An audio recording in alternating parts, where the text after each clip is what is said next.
Rise for pledge allegiance. Pledge allegiance To the flag of the United States of America, and to the republic for which it stands, one nation under God, indivisible, with liberty and justice for all. Amen. Alrighty, welcome everybody. The mayor's not here today, so Where's the mayor? I don't know. I got a text message that says I'm not going to be here. Call roll. Councilperson Sexton, Yes. Miller, Here. Dean, Here. Goodweiler, Here. Stulman. Here. All right, guest speaker, West Branch Chief of Police Mike Horahan. I don't have much to say about the squad car necessarily. You guys I've been talking about it off and on the last couple of council meetings and things. As you remember, we attempted to buy a Dodge Charger, and after we placed the order and actually had purchased it, we were told by Dodge that they were not producing the Dodge Charger anymore. They had a production of 3,000, and we didn't. They went over that production, so after they took the order for 3,000, they stopped taking orders. So essentially, we could not buy a Dodge Charger. It would have put us off until like November before we could have even purchased a car. We were going by the state bid price. The second cheapest price of the squad cars or utility trucks that they use for police officers is a Dodge Ram pickup truck. And originally, our plan was not to buy a Dodge Ram pickup truck, but actually the price was right, and we got excellent trade-in, so we went ahead and got the Dodge truck. So we had Keltec outfit it, and or by Baxter, Iowa. The graphics were done by Jab Graphics up in Vinton, and it cost a little more than the Charger, what we originally thought, but it's a better value, I think. The trade-in value that we got on the last pickup was just crazy good. It was just awesome. So we do have the pickup truck here. Sergeant Hannah has it. It's pretty well outfitted. It's got all the radios and stuff in it. It probably costs as much to outfit it as it did to purchase the car, with all the computers and video cameras and radios and stuff like that in there. So you guys are welcome to look at it. It's probably not appropriate to look at it right now, but I would say that sometime before the council meeting ends or something, maybe just after, you want to take a look at it. Do you have any questions? Can we drive it?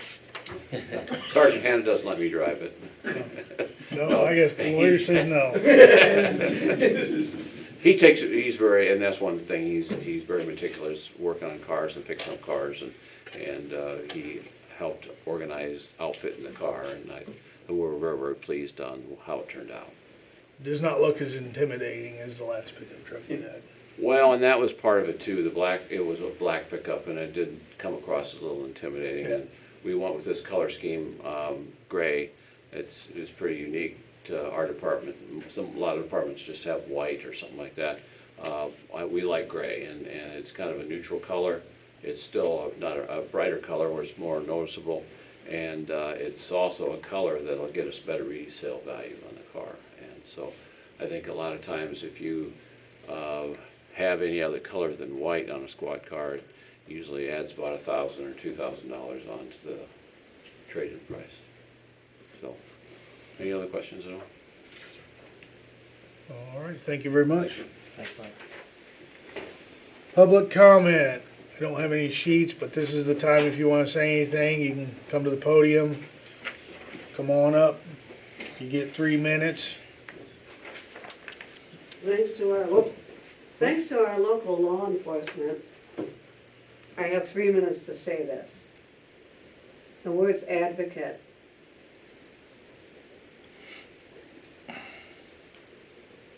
Can you raise your hand and tell me what an advocate is? Anybody? Yes. Someone who looks out for someone else. Thank you very much. This is what it's come down to for myself. An advocate for myself in regards to being treated with respect. 3 minutes? See? I don't talk that much, do I? But I got a point across. Thank you very much. You are very welcome. Anybody else? All right, we're gonna move on to approve the agenda, consent agenda. Number one, move to approve the meeting minutes for city council meeting March 2nd, 2020. Number two, motion to approve the additional Cubby Park purchases paid from and approved Cubby Park project budget of $25,000. Number three, Resolution 1881 approving a 2080 agreement between the City of West Branch, Iowa and the Board of Trustees for Cass, Gower, Graham, Iowa, Scott, Springdale Townships for the purpose of fire protection, assistance for other emergencies and or disasters relating to life and property or hazardous materials. And number four, motion to approve the claims report. Can I have a motion? A motion? A second. Tom, second, Jerry. Discussion. None? Call vote. Councilperson Dean, Yes. Sexton, Yes. Miller, Yes. Shulman, Yes. Goodweiler. Yes. Thank you.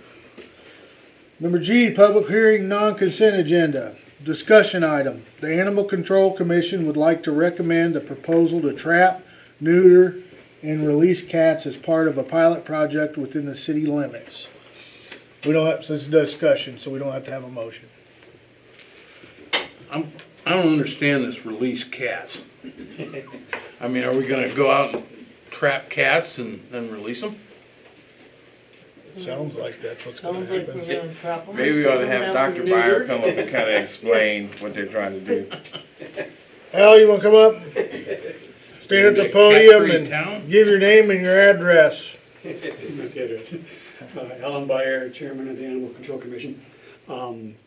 Trap, neuter, release is a program that's probably more than 25 years old, used in hundreds, maybe thousands of cities across the country, to reduce the population of stray cats in the community. And the idea is if you remove all the cats from an area, it creates a vacuum and they move right in. So for colonies of cats that are being taken care of by a community member or several members of the community, if you trap them, have them neutered, and return them to the same place, they can't reproduce, and over time the population will be reduced. Does it actually work? Yes, if you do at least 65% of the cats each year in that area. So Al, I got a question, and the PETA people are probably gonna come knocking on my door here, but, notching ears, do you notch their ears so you know you've caught that one and did what you needed to do? Yes. Okay. And for this year, we were going to have a trap neuter release program for a large number. You'd go through an ordinance and then either ask for money from the city or do fundraising. We found out the numbers were low enough that we had enough money in our budget, we could just do it from our own budget, and that's why we went this way.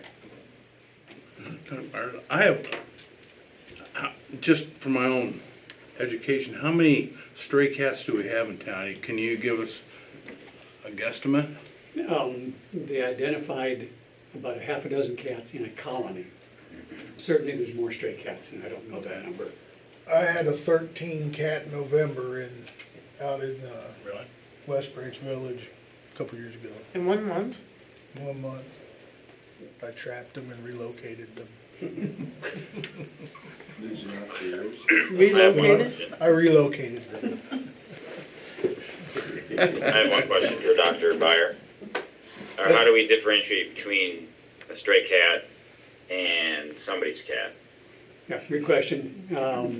Should be treated as a stray or part of the program? Good question.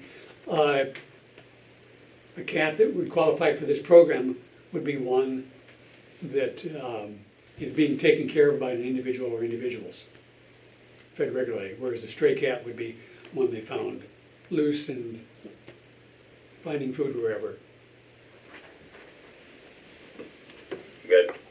Are we worried about grabbing anybody's outside cat and neutering them and then putting them back, and then all of a sudden somebody's got a neutered cat that they didn't expect? Or as far as that goes, like, are we gonna do a grace period, or just, hey, we caught it, we're gonna neuter it? I don't know, my theory would be is if you got an outside cat that doesn't have a collar and a tag on it, then that's the chance you take. Okay, I mean, I agree, I just figured I'd ask. Is that appropriate? And right now, it has to be approved through me, No. or chief of Could police. you tell the difference between a feral cat and somebody's cat, though? Oh, yeah. Got up to it, I mean. Oh, I mean, yeah, you do that too, I just didn't want anybody to be worried that we'd snag their cat and then neuter it and then give it back to them. Yeah, somebody's prized Persian cat. Not that it might not be too bad, you get a free neuter, I guess. Right now, in They the don't have according to the enough ordinance, ears, I guess. cats are supposed to be, We'll have to change that if we get. I know. So, yeah, that's what I never got a chance to talk to you, so we would probably do a moratorium during this period. We could do something by a resolution that basically says, for this pilot program, we're not going to enforce the at-large on the cats that qualify. If it's somebody else's cat out of their house, that's a different story. Are we putting a timeline on this? How long is this program gonna last? Is it a year, 6 months? What are we looking at, you know?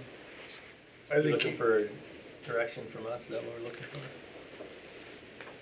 I would think you'd have to do it at least for a couple of years to really notice, for it to do any good. I mean, you know, you just do one roundup and zip up some cats, you know. So who's picking up the cats? Police department? Animal control? Police department is our animal control. Okay. You have a specific colony that you guys are gonna target this first go around, correct? there were 2 colonies Two identified. colonies, okay. Well, So if it's consensus, we can bring back a resolution or. Mike, come to the podium. I just want to clarify things. The last Animal Control Commission, they okayed this. First of all, I want to thank the West Branch Animal Clinic for their service for the number of years. I've been here since 2011, and they've been fantastic advocates for the city, helping us maintain stray cats and stray dogs. And Dr. Byer was a major part of that through those years. He's retired. We're still working with the West Branch Animal Clinic. One thing, it does cost a little different. Like Dr. Byer said, when it goes through the city, we handle the cat and or dogs as a stray, and then we take them at the vet clinic. All animals taken up to the West Branch Animal Clinic are handled as strays. What happens, though, Dr. Byer, we don't want to take the responsibility of determining who's got a pet and who doesn't. So we rely on Dr. Byer to make the determination what is a stray, a feral, or what is a pet cat. It does cost a little different. The West Branch Animal Clinic has been very kind to us. A cat will usually cost us, the city, $22 per cat. This catch, neuter, and release program, it goes through the Animal Control Commission, and it's around $52. They're targeting a small program. To be fair to West Branch Mobile Home Park, the way we handle it through them, when they catch a cat, they call us up, and then we meet them when we take it to the vet clinic, and they handle it that way. We've already handled 2 cats to the West Branch Mobile Home Park, and they tell me there's about 15 or 20 more out there. So the reason we wanted council direction is technically it's a violation of our ordinance, and so we'd like to have clarification as well. Not that we're against the program. The only thing that I maybe have negative to say about it is we're taking care of somebody's pet that they let run loose. So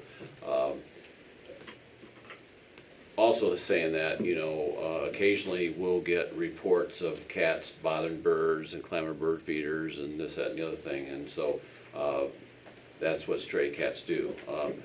By targeting a certain county, you probably don't have quite that much side effect because, the people that are obviously watching the county are somewhat okay with how they're acting in the area.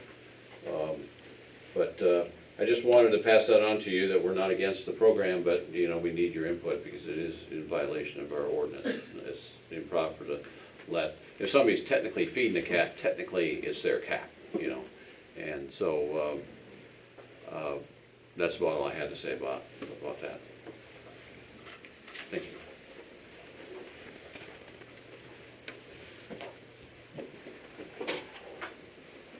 All right, we got any other discussion?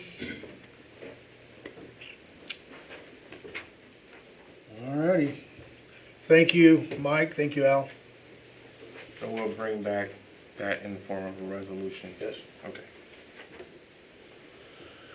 Number 2, second reading of ordinance 773, amending chapter 92 of the Code of Ordinances of the City of West Branch, Iowa, eliminating discounted rates for consumption over 250,000 gallons per meter per month. I need a motion. So moved. Tom, second, Jody. Discuss. Call vote. Councilperson Dean, Yes.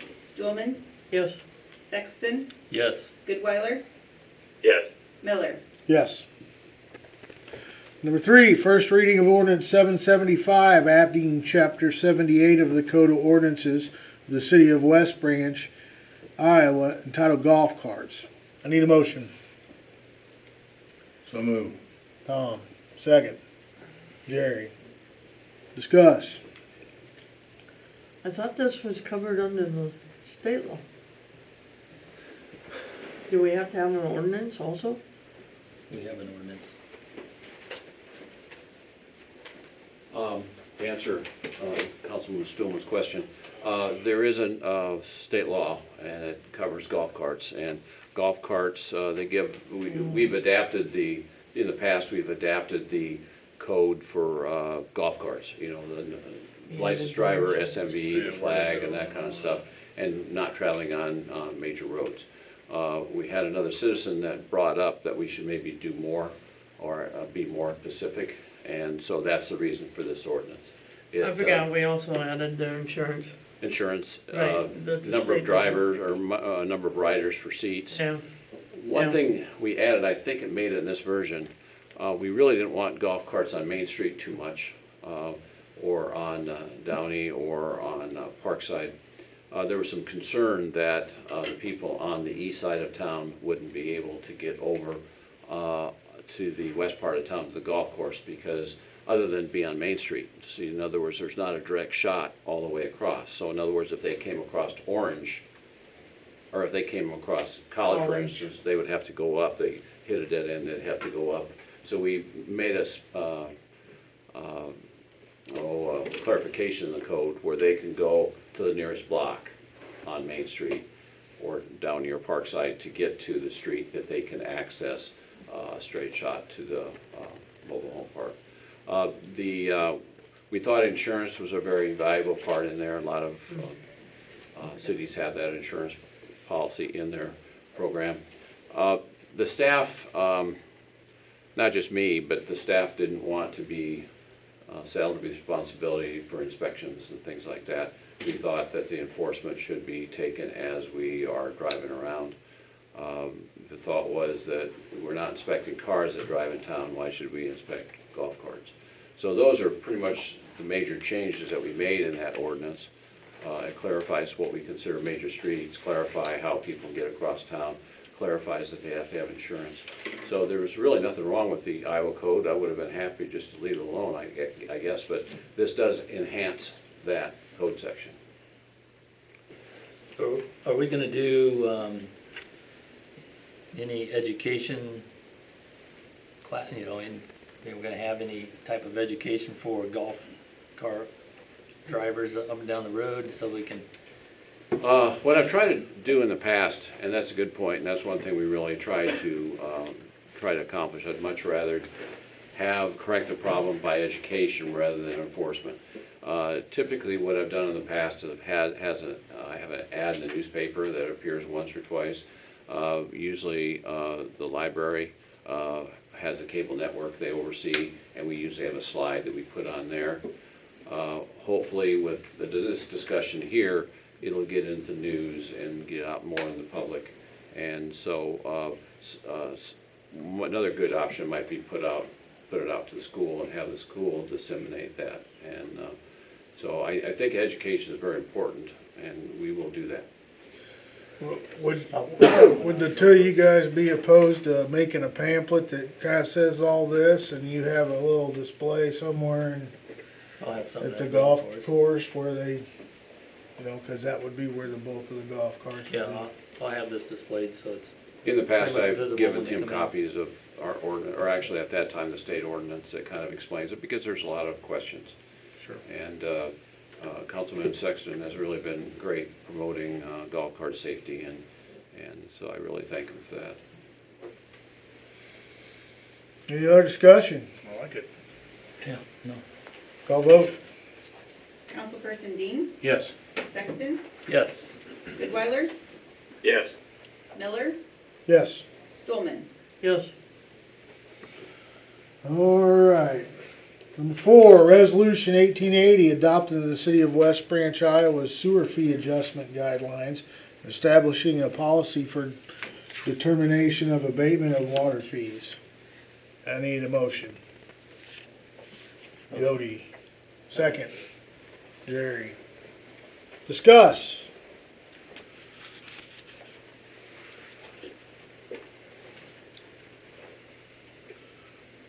Seems like there's a lot of administrative stuff in there that Leslie's gonna have to sort out. It's stuff I kind of already do anyway. I try to, I'm trying to give you credit. oh, thank you. Thanks.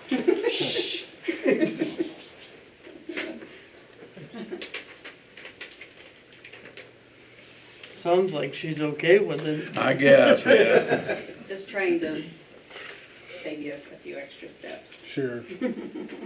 well, this is something that she can hand them and say, this is our guidelines. Look it over and, Yeah. Is this something we're gonna have to actually also educate the public on? Oh, I think so, probably. I mean, I don't know if they have big enough bills, they're gonna come in and ask questions anyway, and then, they'll be educated at that point, kinda like they are now. I mean, the education now was 2 bachelors had, We don't typically get that many. No, No. and I said it's usually when it's gonna happen more in the summertime, because that's when they're gonna start using the outside watering, and that's when they're gonna find out that they should have used the landscape meter, although it's pretty well known. I've already got people asking me for the landscape meters now. In the spring, you usually put something out about the, meters that they can check out, don't you? I don't know if I did last year or not, although Public Works told me they created about 50 more, so I'll probably have like 100 meters. But they usually go out. I mean, I can put something on Facebook, that's usually how most people hear this stuff. But like I said, a lot of the times it's the same people who come in every year and get them. It's maybe a new resident who just maybe had sod put down that wouldn't know. But I've been trying to let the builders know when they're building, to let them know that we have landscape meters, so when they get to that point to come in and check with us. Okay. Any other discussion? Alrighty. Call vote? Councilperson Stulman, Yes. Sexton, yes. Dean, Yes. Miller, Yes. Goodweiler. Yes.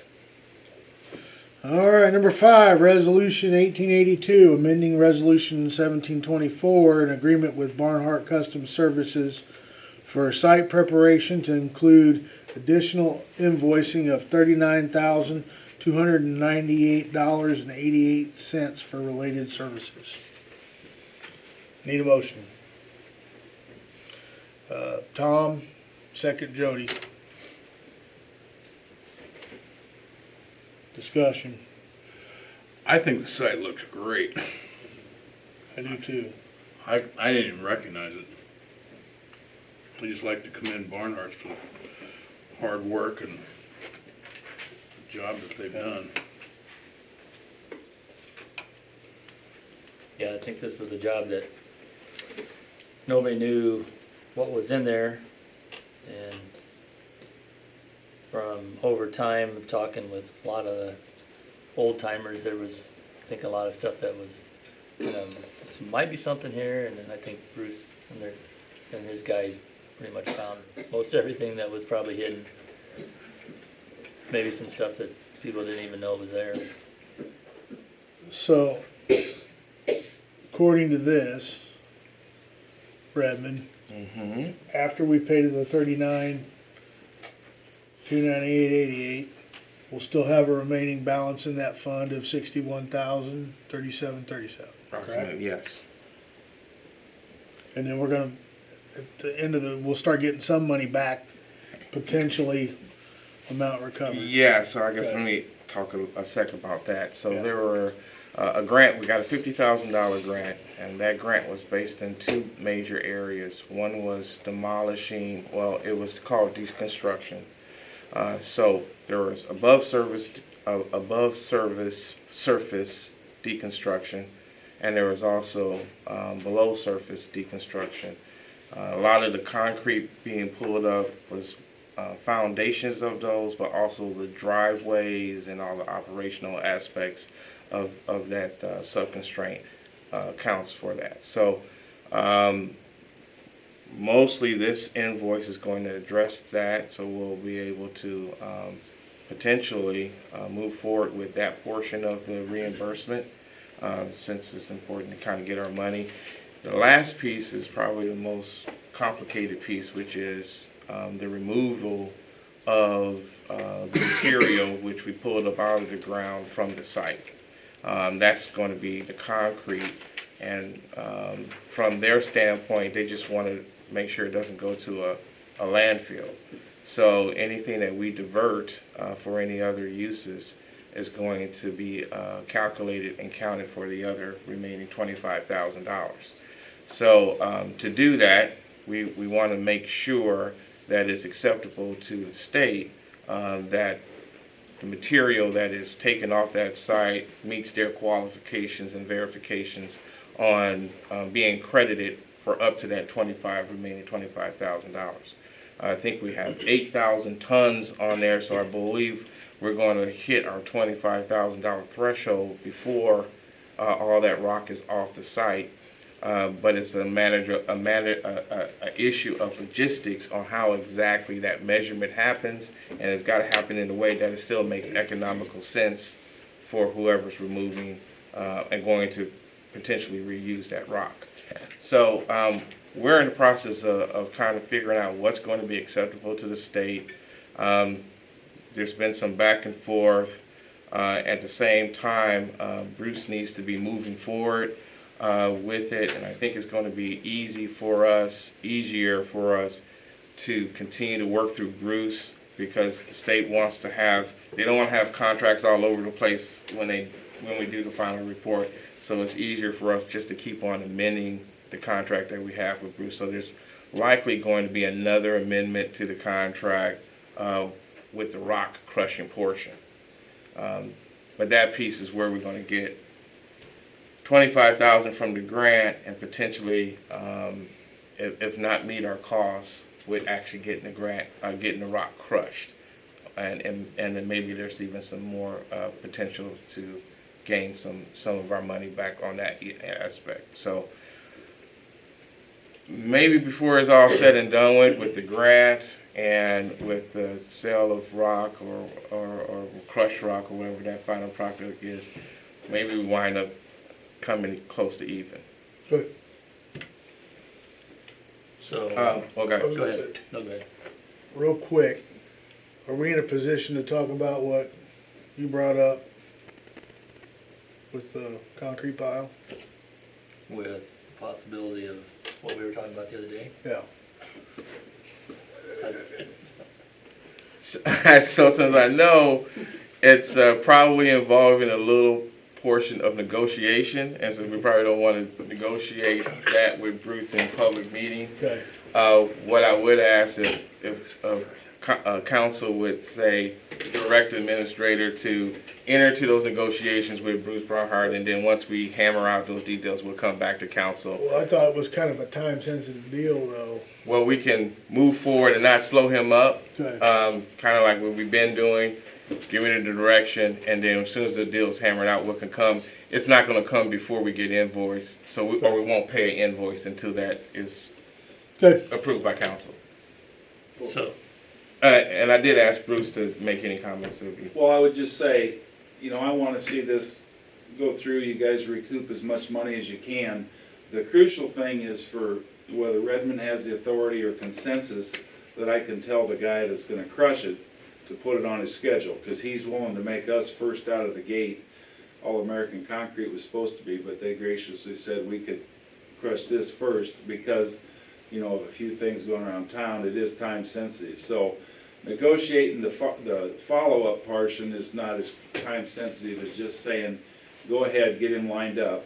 And the numbers that Redmond has gave you, I assumed Bushman would bill the city direct, but I am fine going through me. There'll be no markup. It'll just, whatever the costs are, just to expedite this process. Are you guys all familiar with what we're talking about here? Yeah. All right. Are you, Nick? Yeah, Yeah? yep. Okay. All right. We got any more discussion on 1882? So getting back to what Bruce says, are we giving him permission to go forward with crushing? I think so. That has to happen anyway. I mean, you know, I got you. regardless of what happens. Okay. I was seeing the nods of the heads, but thank you for making it verbal, so that's, yeah. did we determine that it has to be crushed and hauled off, weighed and hauled off to get the grant money? Is that what we determined? Well, from their standpoint, it just needs to be diverted. It doesn't necessarily have to be crushed, but the crush gives us the actual value that helps us also hedge our costs. Otherwise, it has to go off as chunks as it is, weighed, so we know what the weight is. Right. Yeah, so there's a couple of things. I know it's getting a little bit in the weeds, but the mayor has talked to one of the program organizers, and they're going to consider only allowing us to have to weigh every 10th truck to cut down on some of that cost. But we're also looking into if we could pay a third-party engineer to come in, and they have some scientific ways to measuring that, and if they will accept that. So we're also trying to look into that as well. I don't have an answer for that for sure just yet. Okay, so I just want to, in our discussions that we've had, I just want everybody else to know that the crushing part of this is not far from what you can buy it at the quarry, what it would cost us to have it crushed. So the cost to have these trucks weighed is going to have some extra cost to it, have it loaded onto trucks. So it's not that great of a deal as if it was like, you know, $2 or $3 a ton to crush this. You have to buy it at the quarry for $7 a ton or $9 a ton. It's about $6.50 a ton to have it processed. Yeah, we're not going to make a killing on it. We're not gonna make any money. No, but if I could just point out, at least the crushing portion with your 25,000 and what you could sell the pile for, even at a discounted price because of what Jerry says, there is several things that add cost. I think you can recoup the entire amount that you spend on crushing it with the grant and the product. So, I mean, I think that's a good thing. I mean, it's gonna be close. You might even be able to come out a few bucks ahead, but It's not It's not about being not ahead. much. Right, Yeah. right. It's getting it off the site. Main thing. Right. Where are we gonna put all the rock? Do we know yet? We're gonna sell it. We are gonna sell it, but they will allow us to let it sit on the site. So that was a positive thing that the state will allow us to do. So Yeah, I wasn't sure if we were gonna sell it right after the crushing or if we had to store it first or what. Timing's everything. Of course, we've got 2 developments that are gonna need some road rock, so that's why it's kind of time sensitive to get it crushed, so That's what I thought. I it's just ready wanted to to make go sure. when the streets are ready to go. Ready to vote on 1882? Call vote, please. Councilperson Dean, Yes. Stulman, Yes. Goodweiler, Yes. Miller, Yes. Sexton. Yes. Number 6, resolution 1883, authorize the city administrator to enter into negotiations with the vendor of choice in order of ranking for residential solid waste and recycling collection services. Need a motion. Jerry, second. Jody. Discussion. Tom, you're up. okay. I didn't want- Okay, well, I'm gonna give a little history lesson here. 20 years ago, I came into West Branch one night after work on a Wednesday night, one of those humid fall evenings, and the whole town was covered with a cloud. And back then, West Branch allowed burning of trash on Wednesdays and on Saturdays. And further investigation, we were billing everyone for recycle, and we, through further discussion, we banned burning in the hopes of stimulating the recycle business. And it wasn't easy. I got called a communist, and because I believed in global warming. How they got that, I don't know.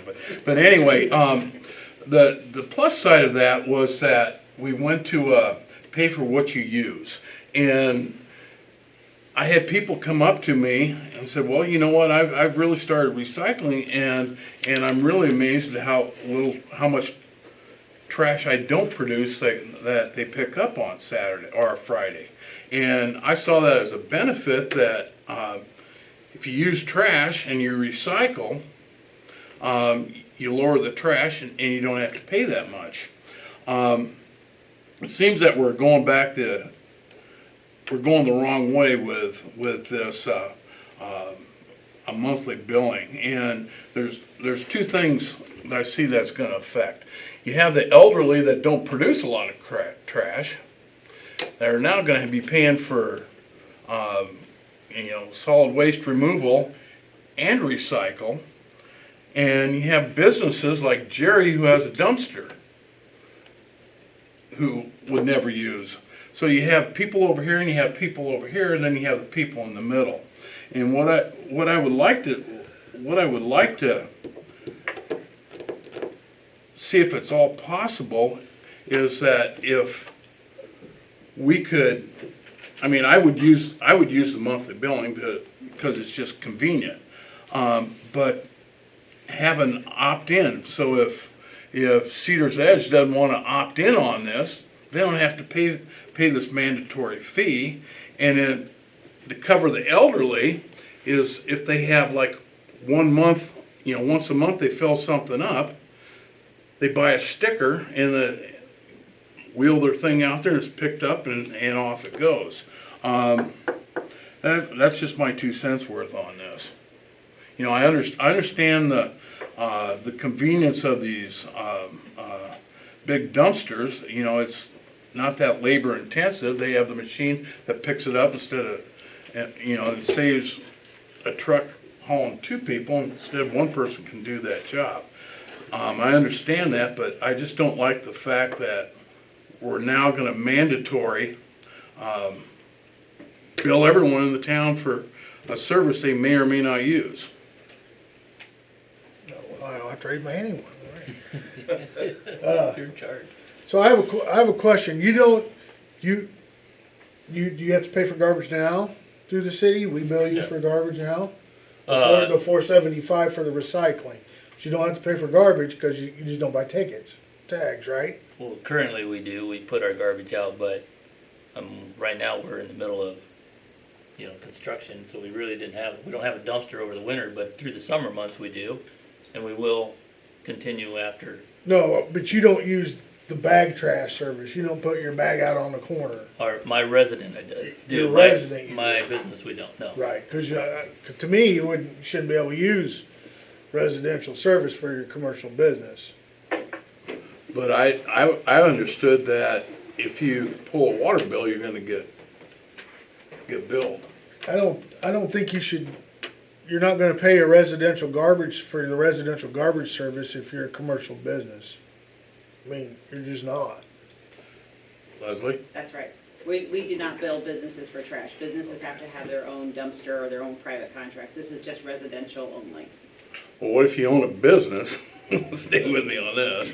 If you own a business and you have a dumpster and you live in West Branch, and during the summer months, when you have a dumpster, you take your trash over and put it in there to save from buying stickers. That's where I'm going with that point. Again, it all comes back to, we're upping the water rates. They're paying for recycle, and now we're going to put another mandatory bill that these people are going to have to pay. And where does it end? So, I guess, Tom, my question to you is, what are you proposing? We go back to burning? No, what I'm saying is, if you want to use the service, you get billed. If you don't want to use the service, if you don't want the monthly bill, and you only generate one dumpster a month, you buy stickers for it, and they come by and pick it up, and off they go. So, I think the issue that I've been told several times is that there's a lot of residents that they don't put their garbage out, they take it to somebody's business dumpster and dump it in their dumpster, so they don't have to pay that. So, your theory is, people will do the same thing. Well, Unless we like charge. Colton said, if they had common sense. I have a dumpster at one of my apartment complexes, Yeah, and occasionally I know the thing gets a little extra garbage in it. This pretty much stops it. Good Now, point. I would echo that. I know that happens at our dumpster too. You guys know I used to manage it. It also happens with city dumpsters. Individuals who are residents of the community, rather than buy the stickers, use city dumpsters. We've had to notify residents that that's unlawful dumping. And Mike can verify that. So I guess the best thing we can do for you, I think, is at least when there's options like the 35 gallon versus the 65 gallon, that's going to be a cheaper option for the older person. Well, It's only $1 difference, but I had conversations with a couple that don't generate a lot of trash, and they asked about the option of, I may generate 35 gallons worth of trash a month. Could we pay a lower rate and on a designated Friday when they come around, pull it out there and dump it, and then how do you keep track of it? right. That would require, different colored dumpster. Well, and what if that would require that. Miss Smith puts it out because it's full now, but we only pick it up on the 4th Friday, but it's full on the 3rd Friday, and I know. whoever does it says, nope, it's not the 4th Friday. Well, it's a little bit out of the frame of what we had asked for, but if that's something that the council can agree on, I can bring it up in the form of a negotiation and see if that's something that they could even do. But I think right now every other week is the least. I think there was an every other week option, and I think that would be twice a month, 35 gallons twice a month. So Well, that's what it might be. Republic does. Yeah, I think It ABC says- and Republic, I think both had a every other week option. But Pick yeah. up every other week. Yeah. So Was it- if was there, it the same I don't know if price? that's possible, but it's something I can bring up when speaking with them. Was it the same price? Monthly or Um, weekly? Well, there was some nuanced differences between the two. I think ABC had a 35-gallon cart every other week service, but if you wanted weekly service, the price kind of went beyond the other two. That may sound like a good deal where you only get picked up every other week, but working here, answering the telephone, you have people who can't remember when they put it out. They get complaints, they didn't come and pick it up when they were supposed to, and then you find out the resident was wrong. I think every other week is gonna be a nightmare. They'll bring in And it's which gonna week be it the is. city people who answer the phones and get the complaints because the resident screwed up. That's, I think, a bad situation for everybody. I think we're just making this more difficult than it needs to be. I mean, you know. I just wanted to add There- my 2 cents. Yeah, I understand. There's cities all over, and then they say this is what you pay, and Yeah. you use it, you don't use it, who cares, you know? But Well, I know anybody that puts out one bag a week is it's gonna double their cost for the solid waste, cause it's about $5 to do it a month. It's gonna go up to, 11, $12 or whatever we end up with. the bag options, you know, it's a thing of the past. Yeah, nobody's offering that. Right. Nick, you got anything? You watching TV or? No, I'm here. Uh, No, I don't have a whole lot. I mean, I understand where Tom's coming from. so do I. And I don't put mine out every week either. But I mean, like we said, when you talk to them, I mean, that's kind of stickers and stuff. It's kind of the end of the path. And I mean, we might go back to them. They might say no. I mean, we can ask, but it sounded to me like most places just do the big buckets now and either pick the cheapest option or we go even higher, I guess what it sounds like and what it looks like when you look at the bids. Well, one thing I would say is if somebody doesn't feel like they got enough garbage in their dumpster or in their cart the one week and they don't want to set it out, they don't have to set it out. If it doesn't get picked up, they can wait the next week and set it out the next week. I mean, You like your It'll save garage them. smelling a little gamey? yeah. How about her? Yeah.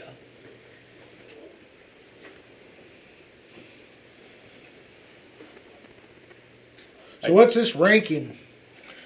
So, and I say we, and Mayor, myself, and Leslie, who is really the point person and that will be working with whoever most of the time, sat down and reviewed the proposals in 4 different areas. So proposal flexibility was one area. That's primarily with how many options they gave us. The value to the customer, that can be multiple things that can be considered in that, and value to the city, and then also lowest price. So based on a review of those criteria, the committee kind of ranked those from 1 to 10, 10 being the most desirable, 1 being the least, and came up with that number system. So as you see, roughly, and even in our discussion, we did meet and discuss the value of all the different options, and we were pretty torn on the top 3, and it kind of panned out with the rankings as well. So the difference between 91 and 92 is just 1 point, and we had 2 with 92. And the reason that Johnson County Refuge bubbled up on that was because 2 of the individual rankings had Johnson County above ABC Disposal. But again, it's almost splitting hairs at that level because we were pretty comfortable with those 3 proposals. So if council approves the motion as is, I will essentially start with Republic Services, but if for some reason those talks break down, I would go to Johnson County and then same way with ABC Disposal. So Cool. Let's see if they wanna. Yeah. Over here, so. yeah, I think everyone's here, so they can all kind of talk about their highlights of their. I think we should hear from them. Yeah. Why don't we go with Steve first? He's the existing, the incumbent. Well, I'm Steve Smith, owner of Johnson County Refuse. Also been your garbage and recycle hauler for 19 years now. We've started the cart system a couple years ago. It'll be 2 years in July, and we have a couple towns some towns that have every other week on garbage. It's been kind of a nightmare. It's not bad, but it's kind of been a situation where we only pick up on a certain week. It started in North Liberty because they have a compost program, so we could the stinky stuff would not to push people towards composting and recycling. They could get a smaller can, and they wouldn't have the stink.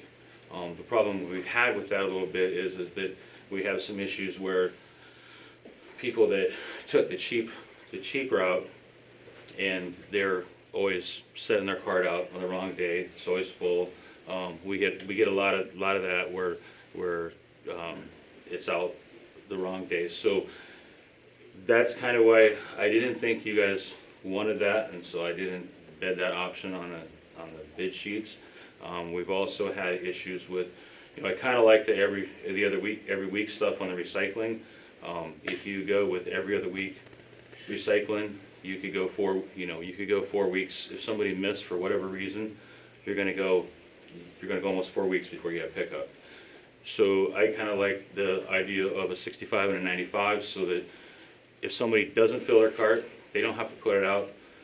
If they have a birthday party or something where they have a lot of cardboard, a lot of things, they have the option to put it out every week versus a system where it's just mandatory every other week, and that's the way it's going to be. I feel like that we would have the same problems if we went to every other week on the recycling. That's why we bid it that way. Other than that, I think that in the 19 years we've been here, we've had one increase in the rates the whole time. So when you compare the cart price now compared to someone with stickers and a bag, we're probably way behind on where we should have been cost-wise on that to begin with the way the costs are on things. So we're kind of behind there. So that's part of the difference in, I think, what you're seeing with the prices. We haven't, in the 19 years that we've been here, we haven't had anything. We've missed a stop here and there time to time, but for 19 years we've been here every Friday or the next day of a Saturday. So we've tried to keep the service up as well as we can. So other than that, we would still continue the service on Friday. We would have 2 trucks coming in for garbage, 2 trucks coming in for recycling, hoping to be out of town by 11 o'clock and getting things done a little bit earlier than we have here in the past with all the manual loading. So that's about all I can add unless you guys have questions. Questions for Steve? The recycling, do you have a contract with somebody to take that to, or does the city have the contract? I do. It goes to our recycling now. All goes to Scott County, and that's why the Scott County facility, you can have glass bottles and jars in, and so we've been trucking it over there for probably 2.5 years now. So is your contract with them, is that a yearly contract, or is it a? The reason I ask is because I hear there's a lot of recycling centers that are, going under. Recycling is getting harder to find places to take. Right now, we've been paying a pretty penny to get it was one time up to around $40 a ton to take it there. it's dropped down to around 23, 24 right now. So it's just how much we That's want to not pay going for. anywhere. Scott County is, Davenport uses primarily them. They're almost the same. Okay. Yeah. Yeah, I just didn't want, your recycling center's losing money, so. Yeah, that's why they have to charge us. They're charging us for it, so. Any other questions? I guess my only other question would be is, going to the cart system, if one gets damaged to the point where it's not being able to be picked up, who pays for that? We have, the carts we get have a 10-year warranty on them. We've had where we've seen people back over them. We haven't had a situation where we felt like that we had to charge somebody for it. If the same person backs over 5 or 10 carts, then maybe there's an issue there that they gets to pay for it. But since we've started, we've got, Maybe they should. we probably got 15,000 houses now on carts in the last couple of years, and we haven't had any that we felt like we had to charge people for. So Is that at your discretion if somebody sets one out and it looks like it needs replaced, and you guys replace it, or does the customer? Generally, it's been something where somebody backed over, if we seen it was damaged, but most generally they're getting a hold of us. Sometimes if they set down too hard, they'll break a wheel. Driver isn't always going to see that. They call us, we get it fixed as soon as we can. Okay. So. Steve, I had a quick question. Have you noticed the 35-gallon carts getting blown around? They will blow more than the other ones, but generally, because of the shape of them, they're gonna fall close to where they are. They're not gonna roll like the down the street. Down the street as much as if it's real windy, yeah, maybe a little bit, but as much as the garbage cans now with around, most of them are around where if it's windy, who knows where they're gonna go. So. Anything else for Steve? Thanks, Steve. Thanks. For Public Services. Thank you. I'm Matt Pivot from Republic Services. I want to thank you for having me here and inviting us to take part in your RFP and what it sounds like, getting the recommendation of the committee that looked at the RFPs. We service 70 municipalities in eastern Iowa and western Illinois, and I manage all of those municipalities. All of those municipalities have converted to carts, most of them several years ago. I've never had a municipality that has gone to carts and hasn't put out an RFP that required them at the next go-around. So they are something that most residents do enjoy and most communities would not get rid of once they go that way. One thing I would say, my proposal, I quoted it. If you read the whole document, I gave options for cart sizes, but I gave you one price, and that one price was for 95s for both. If you would like smaller carts, you're more than welcome to have those. But I gave you one price for both. If, for example, you wanted to offer a different rate to residents, I'm going to charge you the same for everything. But if you would like to offer a reduced rate for one size and more for the other, you're more than welcome to do so. I wouldn't get involved with that. I will say this, I'm going to differ a little bit with Every Other Week Recycling. I have, like I said, I have 70 communities, and I don't believe I have any that are still weekly recycling. You spoke about when you went to recycling years and years ago, and you're a believer in climate change, and people said things back then. We have found there's no reason to go pick up half-empty carts all through town each week. 96-gallon carts hold a lot of material. If people do break down their boxes, we don't run into issues where people run out of capacity. And if there is somebody, sometimes in some homes people run daycare centers or things like that, and they will usually be super users. We'll provide extra carts for those residents if it's needed, but it's not something we generally see. A lot of my communities actually have 65-gallon carts for recycling, and they find that's enough for every other week. Now, if somebody does miss us and they forget to get their cart out, We would be doing half the town 1 week, half the town the next week. So when we're back the next week, we can make an accommodation to pick that up for people. Another thing with my company, we are the largest municipal provider in the country. Right now, we offer an online, an app, a mobile app for your phone, which the council may not appreciate it as much as city staff would, because it does give people right on their phone their schedules. If there's a holiday and people need to be notified, that app will notify those customers that do download the app. If customers want to communicate with us, it's just a push of a button, and it sends an alert right to our dispatchers. In the event there's weather issues, we can push those alerts directly to the residents, reducing the number of calls that you see at City Hall. Many residents, I understand, may not use that app, but we also do call them alls if the city provides me with a list of everybody's address and phone number. Whenever there's any change in service, whether it's a holiday that impacts a pickup day, or it's or a weather event, we also will do a call them all and make sure all the residents know what's going on and when we're going to be here. So your recycling is an every other week service? Correct. Okay. So I know that we have a spring cleanup, and they usually bring in, what do they call them, yard? Roll-offs. Big,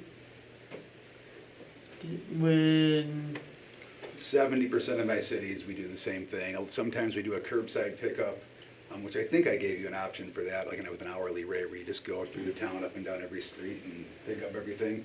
We also do the roll-off box cleanups, which they're much less expensive for what I was cities. doing, rollouts.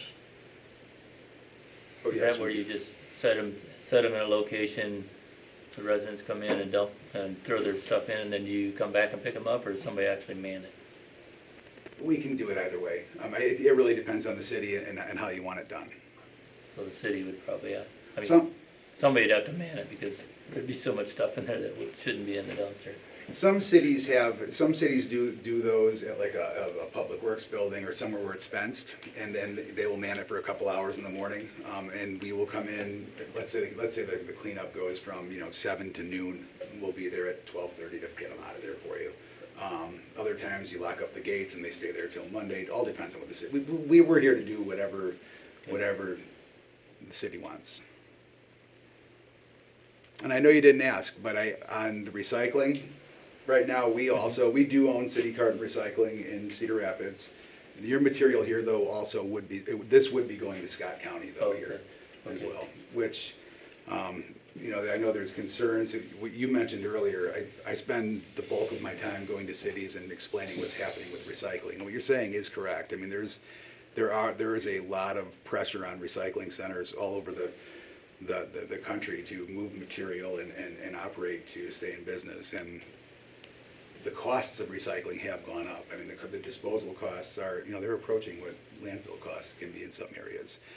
But it's still the right thing to do. It's still very worthwhile and there still is a lot of benefit to it. And stuff you put in your recycling really does get recycled. And what do you think is causing the cost increase for the recycling? Is it can't get rid of it? People throwing trash in it that should not be thrown in there for recycling, or what? There's a whole combination of things. One thing is, there's contamination. I will say the material that we collect in Iowa, we're 10% or under on contamination, which is nationally, it's a very good number. In the past, before the crisis really hit, a lot of single-stream material was being shipped to China, and that material had contamination rates up to 40%. When China said they don't want that material anymore, it's because it was contaminated. They don't want the world's garbage. The things that happen with recycling they're not something that I don't think that market's really ever returning. But it's a commodity. It's a supply and demand thing, and we lost a really large buyer of material, and the domestic markets for it are flooded right now. Any other questions?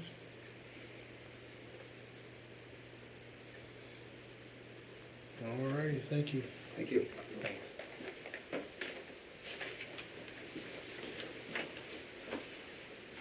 Well, I thought I saw ABC here, but I don't see it now. So, Any other discussion?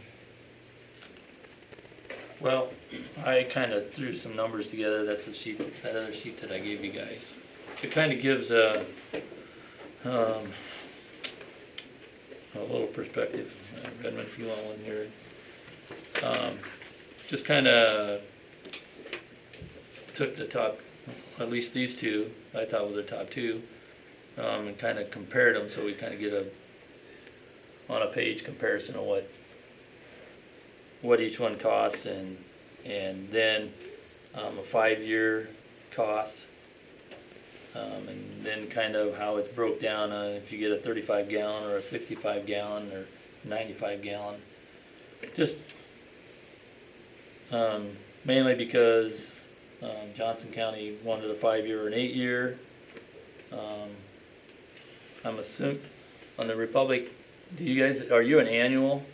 I had a 5-year. A 5-year? Okay. So I kind of put the numbers together just to kind of give a comparison, and then what it would be over a 5-year period, cost to each resident.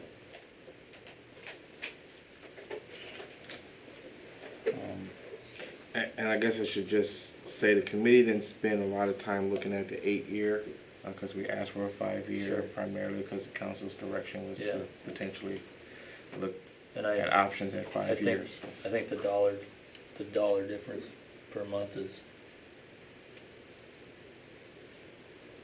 I think it was mainly because, I guess I was kind of looking at, is this something, like, when we first started talking about this, is this something that down the road that the city may look into doing our own garbage pickup? So I didn't want to get us too far out on a contract, that if down the road is something, as we grow, maybe this is something we kind of look at, but I think the two that are here tonight, I think they're both reputable. Johnson County's been doing this, like Steve said, 19 years, and I think they've done an excellent job.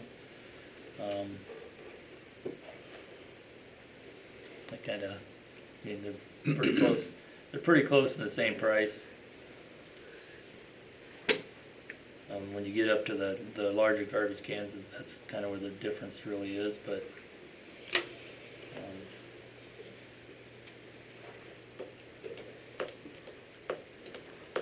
Well, here's what I'm gonna say. I just did the math, and it's less than $1 a month difference between the two. It's change difference.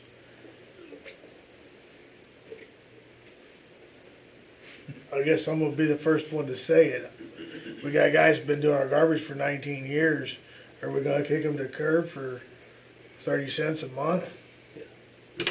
I mean, I'm kind of on the Colton? same line.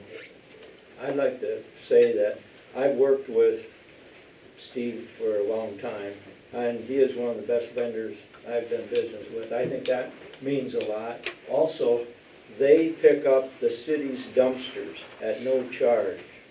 And I think these other quotes included a fee for that service that we would have to pay for. I think that's something that, I don't know what the cost would be.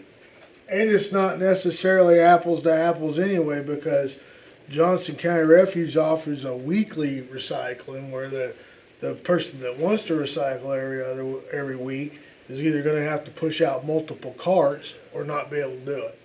To where the person that, you know what I'm saying? You know, where he comes every week, so.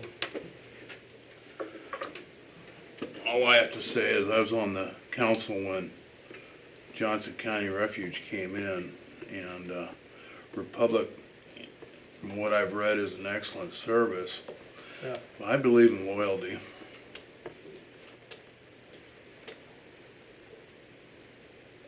You know, I remember, the first time we negotiated with them, and we came up with the spring cleanup. So, oh yeah, he said, I'll do that. And I don't think there was a cost to the city at that.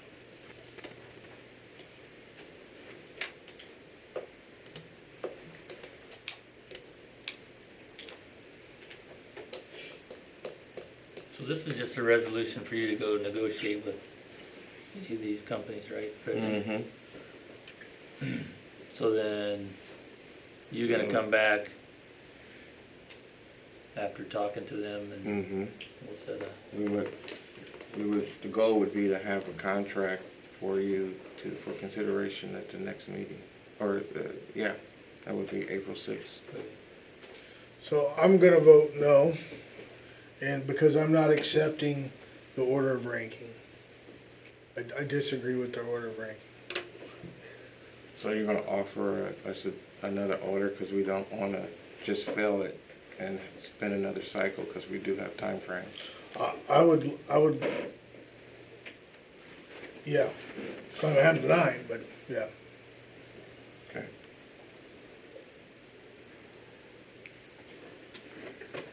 So, in the resolution, you would rather just strike out the in order of ranking for negotiating?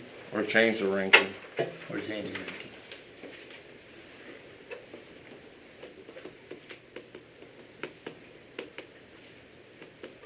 Or just table it.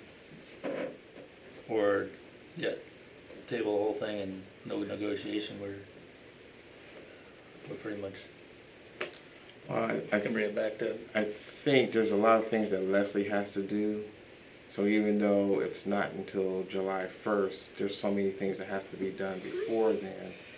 Yeah, there's cards, no matter who gets it, they gotta get the cards here, so. Yeah, we gotta get the cards, and I guess there's a little selection process of what cards people will want, all those kind of things. Sure. If I'm hearing, if you want to do, well, I'll lay that out here now. We've been talking about this for a year and a half, so the fact that we're just now getting to this point, you're not gonna push me into doing something because we're just now talking about this.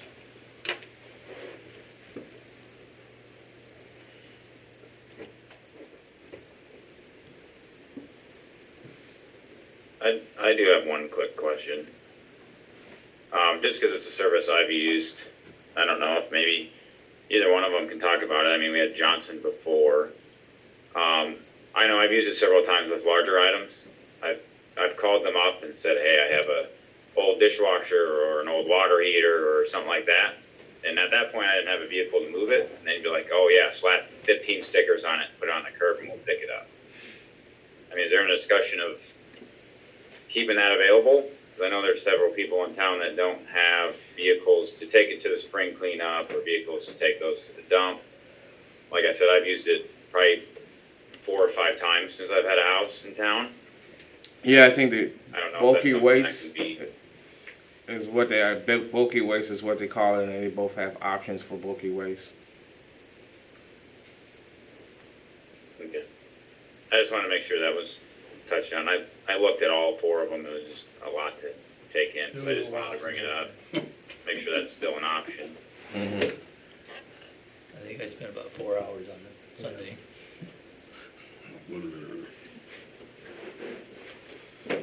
All right, so what we're gonna do?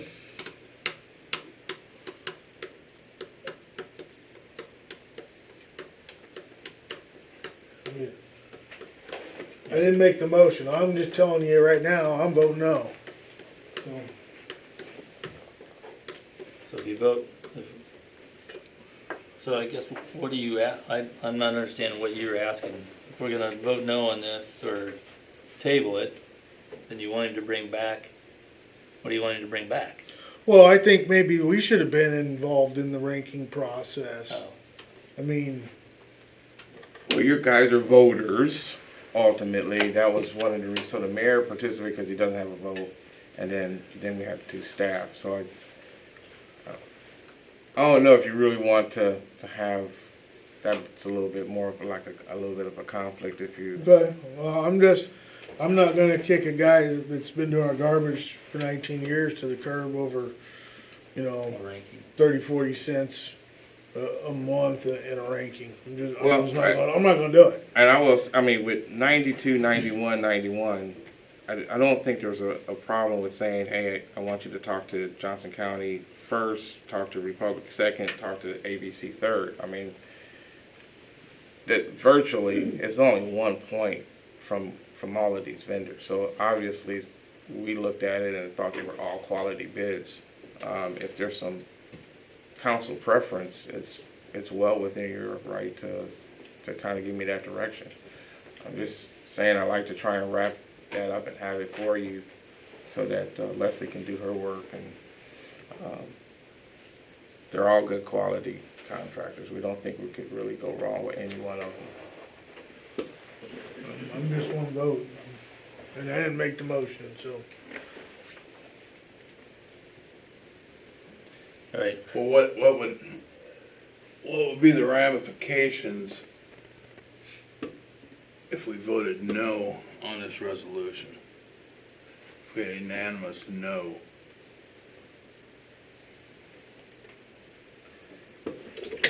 Then I guess what would you want to see? Because if it's 2 weeks for me just to come back and put 2 and 1 and 1 and 2 and 3, and I mean, you still got the same amount of information. Well, I agree with Colton. Johnson County's been here for 19 years. I was on the council when they first came to town. They're a quality service, and that's not a slam on Republic, but they're in customer service is everything nowadays, and I have no complaints about Johnson County. Make no mistake, this whole cart thing, complaints are coming, man. Oh yeah. You know, but it doesn't matter who's. It's just a change. Yeah. People don't like change. Cool. Hold on a second. Go ahead, you want, Yeah. I was just gonna, after you're done, I can talk about the process thing. Okay. I was just gonna ask you a question. I hear you saying there's a 30-cent difference between the two bids, and it doesn't, it looks like it's over $1.50. I get by the end of the 5 years, the price is close, but you got 4 years where you're paying significantly less. We were going over the 8-year, and I was going off of his numbers. Yeah, so You were looking at the 8 year instead of the 5 year. I was looking at the 8-year agreement. Well, that's, Or was that something that you were looking, that was something I wasn't aware you guys were really looking at, was an 8-year? yeah, well. Well, at the rate It we're wasn't, going, 'cause it was gonna keep presented going up, so it probably wouldn't have helped Well, you. no, it would have. If I didn't aid it, you'd have it would have been different. But I bid with the 5. So the 5 is what everybody was presented with, but there was a section that said, hey, you have an option to create your own option, or what, and that's where the 8-year came in from. But the question that he brings up is the same question that the committee struggled with, and we basically said it wouldn't be fair, it wouldn't be apples to apples. So we didn't mess with the 8-year. So I guess if Johnson County, not want to go into negotiations now, but it would really be like, okay, what's this 8-year, and why is that such a difference between the 5-year, and try and drill down into the numbers and figure out, where those costs are. But that's why we didn't spend time on an 8-year though. Well, but you asked in the RFP that a 5-year or a plan of their own, right? Right. So you did ask for an 8-year. You asked them to come up with something different if they wanted to. It's something different if they wanted to, and you're right, it's to be considered. That could have been anything. That could have been. Could have been a 2-year. Could have been 2 year. Could have been Mickey Mouse on the carts. Right. Who knows? I mean. And the difference is also, from the numbers I kind of threw together, is depending on, you know, what the customer wants to use. I mean, if they wanna use a 35 gallon over a 65 or a 95 over a 65. The 95 wasn't offered from Johnson County on the solid waste, which I believe it was on the Republic. If somebody thinks let me ask, are you is your proposal on a weekly or a bi-weekly? For garbage collection? Yeah. We don't collect garbage every other week, it's weekly. Okay, and the recycling you were saying is. Recycling was every other week, because people don't fill the carts weekly. I mean, I've not had a city switch back from every other week yet in 12 years. Okay. So I have a question for you. You said that possibly, if people wanted to use, you would supply them with a 35 gallon. We have them for people that absolutely want them. My experience with the 35 gallon carts is, when I get calls for carts tipped over during the windy or for whatever reason, it's 35 gallon carts. So I started phasing them. I just don't generally offer it, but if somebody wants them, we do have them. A lot of cities have gotten away with them over the years. One thing, I offer 95s and 65s. Another issue with the 35s, when that truck is tuned to dump the 95 gallon cart for us, it does tend to drop the 35s occasionally into the body of the truck. Like the trucks will eat them because of that arm. It'll either crush the 95s or it holds the 35s really closely. That 95 gallon cart though, it's a 33%, it holds 33% more than a 67 gallon cart, which, you know, for my house, I don't need a 95 gallon trash cart, but there are many people that do. Many families that do, and it would, that larger cart might give them the capacity to not ever need to buy tags or do anything like that. Kevin, you had your hand up. I was just gonna comment on what your process argument was. By the nature of an RFP, there's gonna be different things. So it's not like a bid for a project where it's like, okay, it's gonna cost X dollars.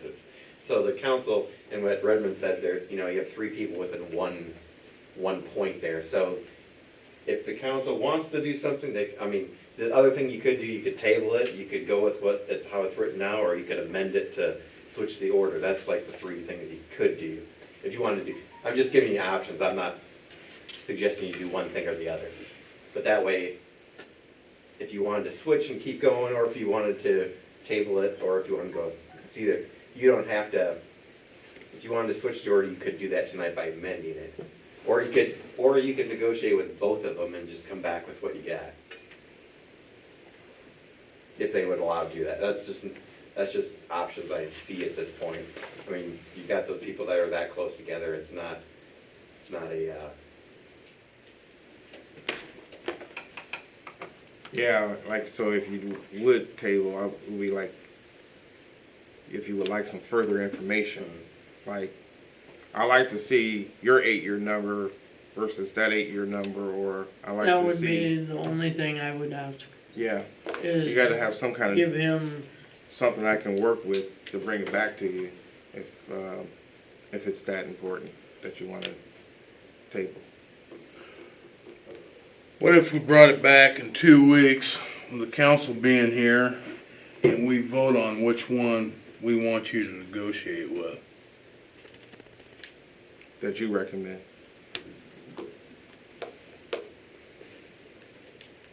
That amenable to you?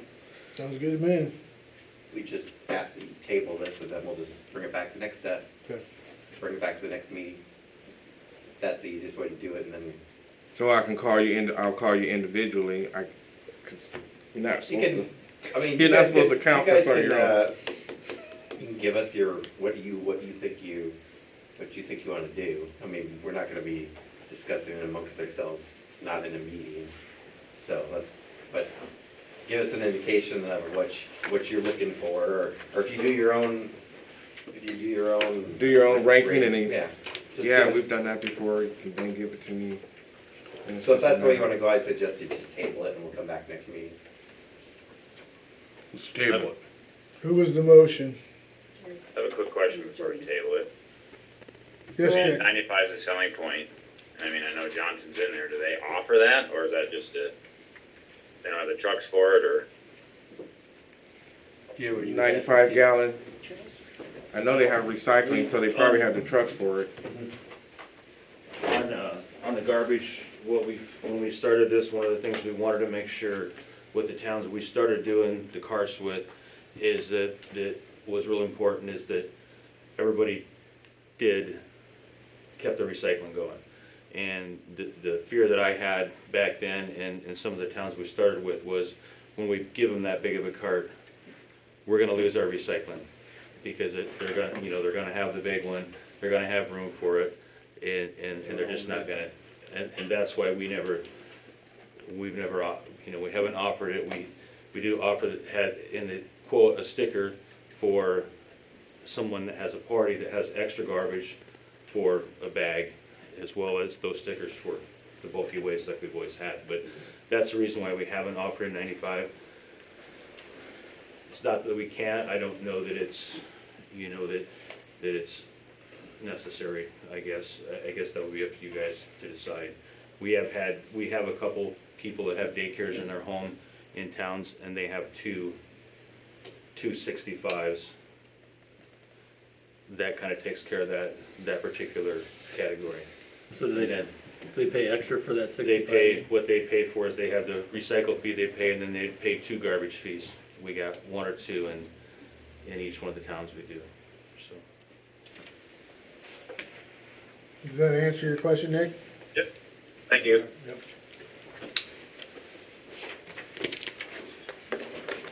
Okay, so I guess I make the motion to table this till next meeting. I second. You got that? Tom? Yeah. Jerry motion, Tom second.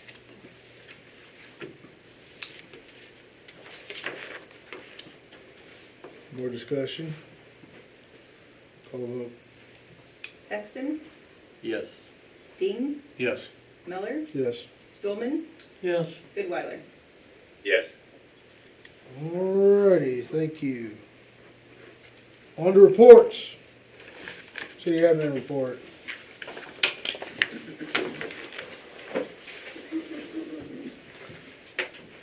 Okay. Thank you. Thanks. We're going to be trying to set up a conference call with Bold Ridge, V&K, and the city. Bold Ridge is back in town, but we're going to probably wind up doing video or phone conference on that meeting. I did find out today that College Street is moving finally. The federal project audit has been completed, and it's just a matter of time that we can then get our reimbursement moving forward and actually accept the public improvement. So I'm hoping next meeting, but just to be on the cautious, it might be the second meeting in April, the way things have been moving with that project. I don't want to overcommit it. It's still pretty dark over there. I'll follow up on the lighting. I haven't talked to V&K about that in a while, so.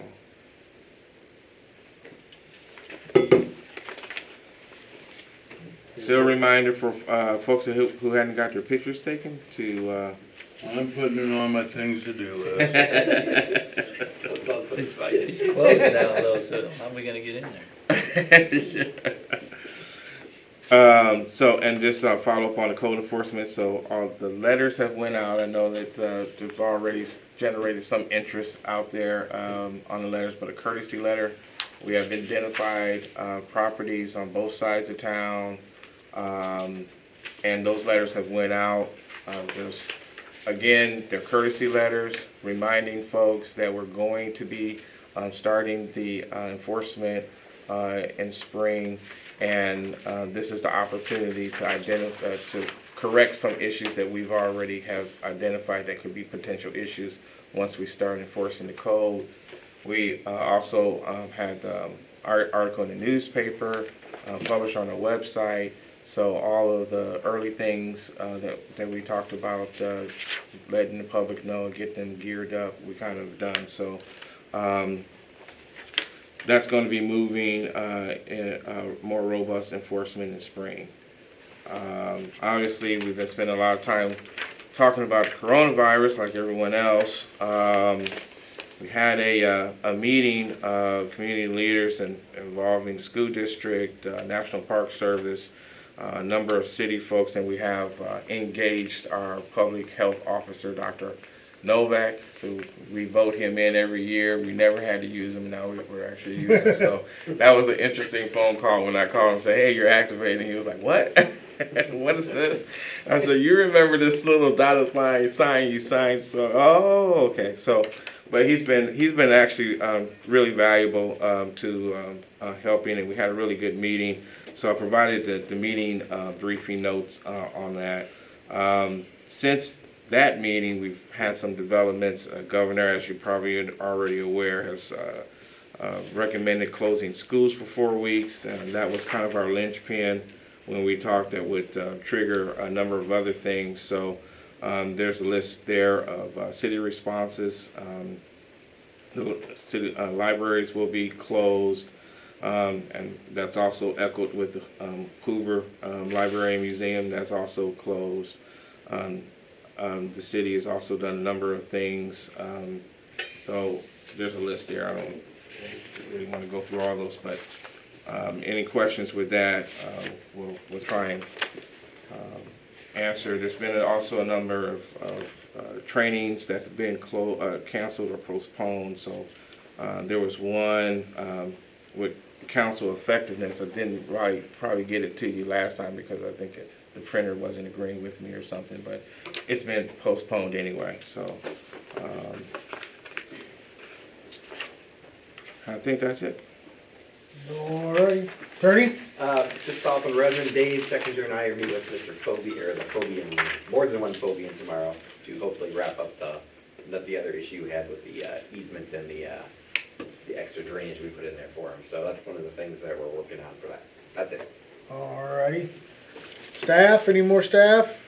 Nick? Gordon? All righty.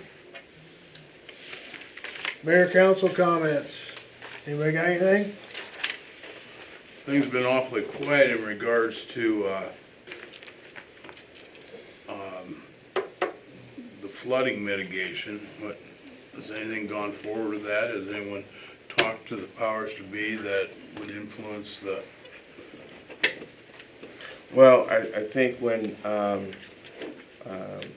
Kevin was talking to the Catskills, that's probably the initial step, because once we get that out of the way, then we can then start talking about more design and how much of the. He said Phobians though. Oh, but they were, and I know Dave was going to try to meet at the Gaskell tomorrow. They may have canceled that meeting because I went in court about the Gaskell, so just because of the virus concerns. And okay. But he had a meeting scheduled tomorrow with the Gaskell family too.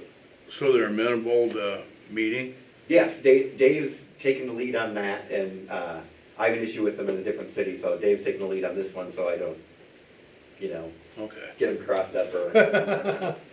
David better to handle. Make it mad one town at a time, huh? Yeah. The initial impression was they didn't want to meet with us, so I guess that's a positive Yeah, step.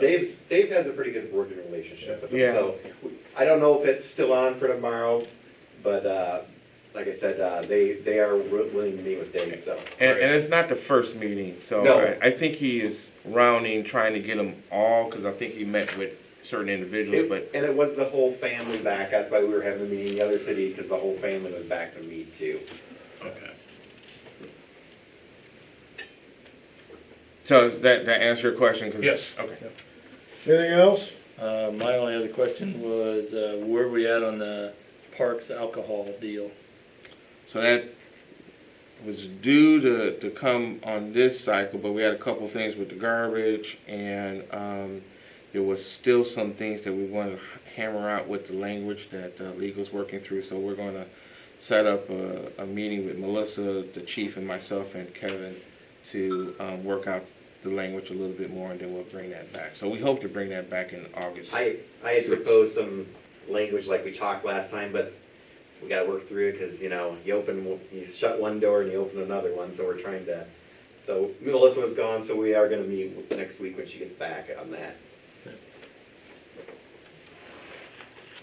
We are getting into the parks being open, and, well, maybe they'll be open. Maybe we'll have to close them down, I don't know. I would close the whole town down, but, okay, I just know that, doesn't that have to be an ordinance that has to have 3 readings? Correct. So we're looking at minimum of 2 months before, Unless you wanna, if we agreed on something, we could collapse it and cut 2 weeks Yeah, off you of can it. do that. Yeah, you can do that. But if it's, if it's not, if there are some questions, I would, and then normally I wouldn't do that, but it is your right to do that. I don't like doing that. So you know. I threw that in for Colton's. well, I'm just. The rule's there for a reason. I'm just looking at it as, we're 2 months out from now until we would finalize that, and then whatever time it takes to get signage made and put up, and we're halfway through the summer and people won't know what they're supposed to do in what park. So, that's all I have. Anybody else? Nick, you got anything, buddy? Yeah, I'd just like to thank the other Nick for setting this up and you guys dealing with me. I think I'm sitting on a laptop, maybe, I'm not sure, but appreciate it. We're not sitting on it. Yeah, no, it looks good. No problem, partner. Looks good. All right, I need a motion to adjourn. So moved. Tom, Jody. Everybody say aye. Aye. All right. Yeah.